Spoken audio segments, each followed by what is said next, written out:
एक ऐसा लेखक जिसने पुत्र वियोग में लिख डाले सुपरहिट गाने। साल था 1957 और फिल्म थी जन्म जन्म के फेरे। यह फिल्म रिलीज हुई और उस समय की म्यूजिकल हिट हो गई। इस फिल्म का एक गाना जरा सामने तो आओ चलिए उस समय का सुपरहिट गाना था।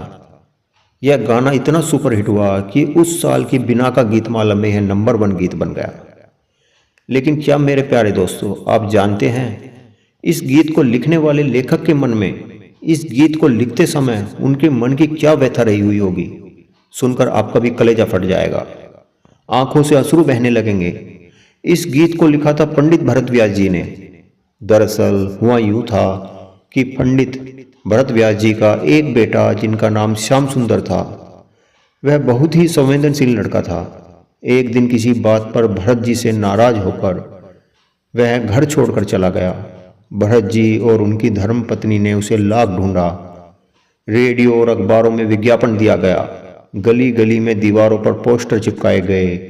उसे ढूंढने के लिए उन्होंने धरती, आकाश और पाताल सब एक कर दिया। उसका कुछ पता नहीं चल रहा था। ज्योतिष आदि से भी पूछा गया, उनसे पूछा गया कि कोई रास्ता मिल जाए, किसी भी तरह से उसके बारे में कोई खबर मिल जाए। गुरुद्वारों में, मज़ारों में, मंदिरों में माथा टेका गया, लेकिन पता नहीं उसको ज़मीन खा गई या आसमान निगल गया। कुछ पता ही नहीं चल पा रहा था। आखिर में निराश होकर भरत व्यास जी दुखी रहने लगे। वह संसार के मोह माया को त्याग कर एकांत में रहने लगे। लोगों से मिलना जुलना उन्होंने बिल्कुल बंद कर दिया। वह हर वक्त पुत्र वियोग में डूबे रहते थे। निराश मन से वे कहने लगे, कहाँ हो तुम मेरे प्रिय पुत्र, तुम्हारी सारी इच्छाएं, सारी शैतानियाँ सर आंखों पर, बस तुम एक बार लौटकर घर वापस आ जाओ। एक तरफ पुत्र वियोग तो दूसरी तरफ भरत व्यास जी के करियर का सुनहरा दौर चल रहा था। ऐसे में बेटे के अचानक घर छोड़कर चले जाने से जिंदगी ठहर सी गई थी। किसी भी काम में अब उनका मन नहीं लगता था। निराशा के ऐसे दौर में एक फिल्म निर्माता भरत जी से मिलने आए और उनसे अपनी फिल्म में गीत लिखने के लिए निवेदन किया। भरत जी पुत्र वियोग में इतने निराश थे कि उन्होंने उस फिल्म निर्माता को अपने घर से निकल जाने के लिए बोल दिया। यह सच था। ऐसी परिस्थिति में भरत जी का किसी फिल्म में गीत लिखना संभव नहीं था। भरत जी की धर्मपत्नी ने अपने आंसू पोंछते हुए, फिल्म निर्माता से माफ़ी मांगते हुए उसे पुनः कल सवेरे आकर भरत जी से मिलने के लिए कहा, जिसे उस फिल्म निर्माता ने परिस्थिति की गंभीरता को देखते हुए स्वीकार कर लिया।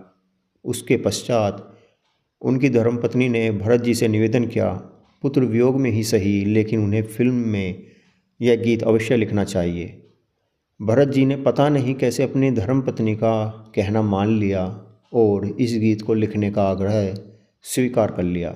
उन्होंने लिखा, जरा सामने तो आओ चलिए, छुप छुप छलने में क्या राज है, यूँ छुप ना सकेगा परमात्मा मेरी आत्मा की आवाज़ है। इस गीत को फिल्म 1957 में आई फिल्म जन्म जन्म के फेरे में शामिल किया गया। मोहम्मद रफ़ी, लता मंगेशकर जी ने इस गाने को बड़े तबीयत भरे अंदाज में और बड़े दर्द भरे गले से इस गाने को गाया। उस समय के इस गाने ने लोगों के मन के भाव को जगा दिया। उनके हृदय तक इस गाने ने अपनी पहुंच बनाई। लोगों के दिलों को इस गाने ने अंदर तक झकझोर दिया। जरा सामने तो आओ चलिए, छुप छुप चलने में क्या राज है। उस समय के नौजवानों की जुबां पर यह गाना सर चढ़कर बोल रहा था। मगर भरत जी का बेटा फिर भी वापस नहीं आया। व्यास जी ने हिम्मत नहीं हारी। 1959 में आई फिल्म रानी रूपमती में एक और दर्द भरा गीत लिखा, आ लौट के आजा मेरे मीत, तुझे मेरे गीत बुलाते हैं। इस गीत में इतना दर्द और कशिश थी कि उस समय के प्रेमी जोड़े इस गाने को सुनकर अपना गम भुला देते थे। खैर इस बार भरत व्यास जी की दुआ काम कर गई। उनका खोया हुआ बेटा लौट आया। यह पंडित जी की कलम का ही जादू था कि यह गाना उस दौर के प्रेमियों के सर चढ़कर बोलने लगा। हिंदी सिनेमा में व्यास जी के गीतों का कोई मुकाबला नहीं है। एक से एक बढ़कर एक उनकी कलम से गीत निकले। जिस दौर में उर्दू हिंदी सिनेमा पर अपना सर छोड़ रही थी, उसी दौर में इस गीतकार की कलम ने हिंदी की लाज बचा ली। आज के दौर में गीतकार पैसों के पीछे भाग रहे हैं, नग्नता और फूहड़ता भरे गीतों को लिख रहे हैं। किसी में यह सामर्थ्य नहीं है कि वह कालजयी गीतों को लिख सके। असल बात तो यह है, किसी में कालजे गीतों को लिखने का हुनर ही नहीं है। हिंदी सिनेमा भरत जी का सदा ऋणी रहेगा। इस गीतकार को हमारा बार बार प्रणाम। आशा करता हूँ आपको एक सच्ची कहानी ज़रूर पसंद आई होगी। कहानी अगर आपको पसंद आई हो तो प्लीज़ हमारे चैनल को सब्सक्राइब करें, लाइक करें, कमेंट करें। धन्यवाद।